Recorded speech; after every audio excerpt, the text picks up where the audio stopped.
बिस्मिल्लाहिर्रहमानिर्रहीम। अस्सलामुअलैकुम। मेरे चैनल में आपका इस्तकबाल है। आज की हमारी ये वीडियो इंग्लिश स्पीकिंग कोर्स की है। आज हमारा 12वां दिन है। तो पिछली वीडियो में 11वें दिन में हमने इंग्लिश अल्फ़ाबेट्स कर लिए थे। जो बिल्कुल शुरू से जिन्होंने शुरू किया तो वो लिखने की भी प्रैक्टिस करेंगे और पढ़ने की भी। तो शुरू किया हमने 9वें दिन में सारे छोटे छोटे अल्फाज वगैरह किए थे जो हमारी आम जिंदगी में आम बोलचाल में इस्तेमाल होती है। तो आज 12वें दिन में देखिए अंग्रेज़ी के हरूफ इल्लत व हरूफ सही यानी वॉवेल्स एंड कॉन्सोनेंट। ठीक है, अंग्रेज़ी में वॉवेल्स और कॉन्सोनेंट दो तरह के होते हैं, बड़े कैपिटल और छोटे स्मॉल। इनका बयान 11वें दिन में हो चुका है ना।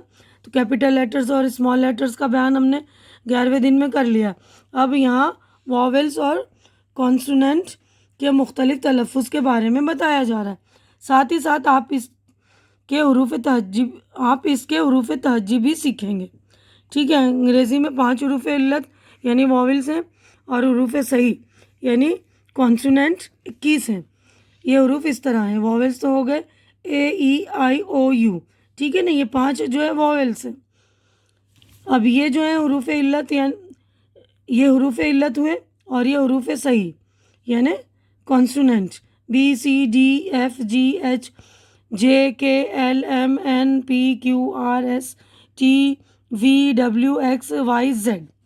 अंग्रेज़ी में कई वॉवेल्स और कॉन्सोनेंट का अकेले में अलग तलफ़ुज़ होता है, लेकिन दूसरे अल्फाज के इस्तेमाल होने पर इनका मुख्तलिफ तलफ़ुज़ होता है। जैसे PNMLHG वगैरह हरूफ अकेले में GHLMPNP वगैरह बोले जाते हैं, लेकिन अल्फाज में इनका तलफ़ुज़ आम तौर पर बिलतरतीब ग, ह, ला, लाम, मीम, नून, प वगैरह में होता है।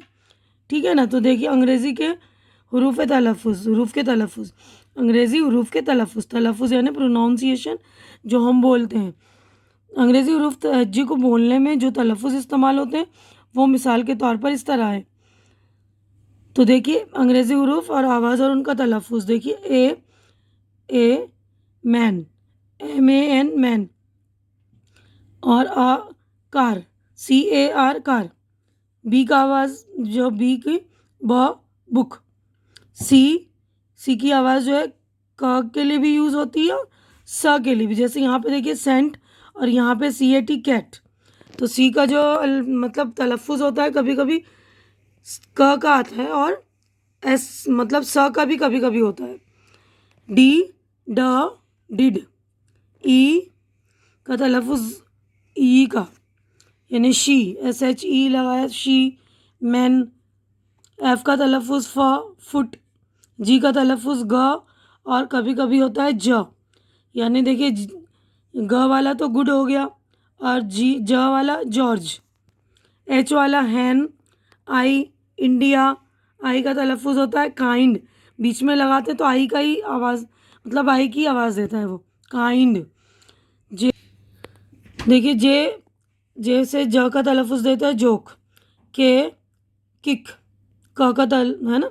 एल ल लेटर लाम का लेटर। M man. उसके बाद N nose. O our open. P post. Q quick. R remind.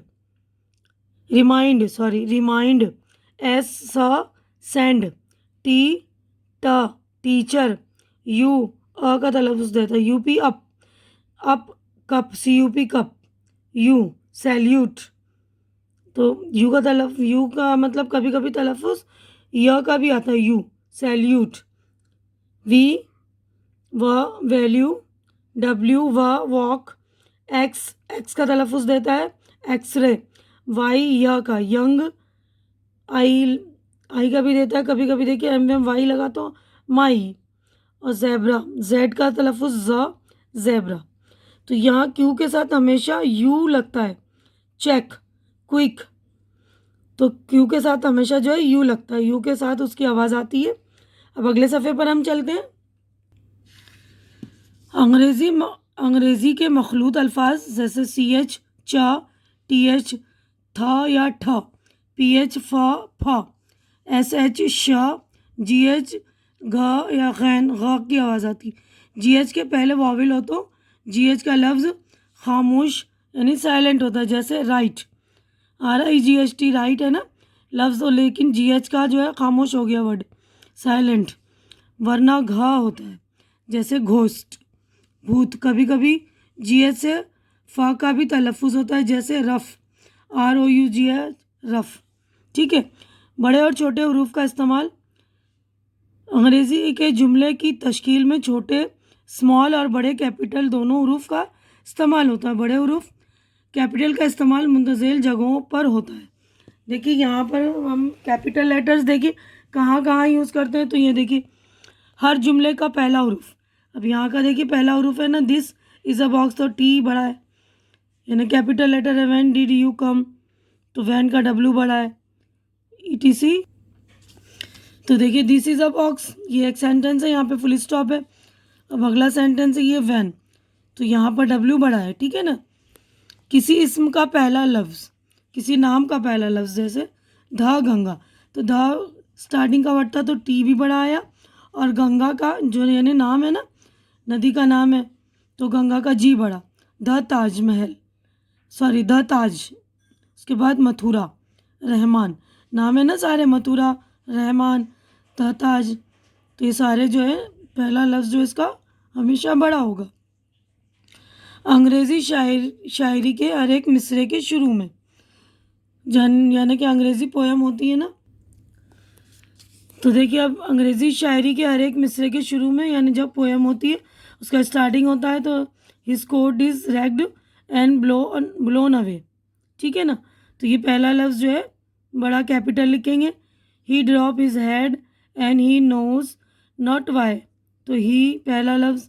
वो अल्फाज जो किसी बड़े मतलब को मुख्तसर करके लिखे जाते हैं, आजकल शॉर्ट फॉर्म चल रहा है ना, PTO NB, तो ये बड़ा बड़ा लिखते हैं हम, ठीक है ना।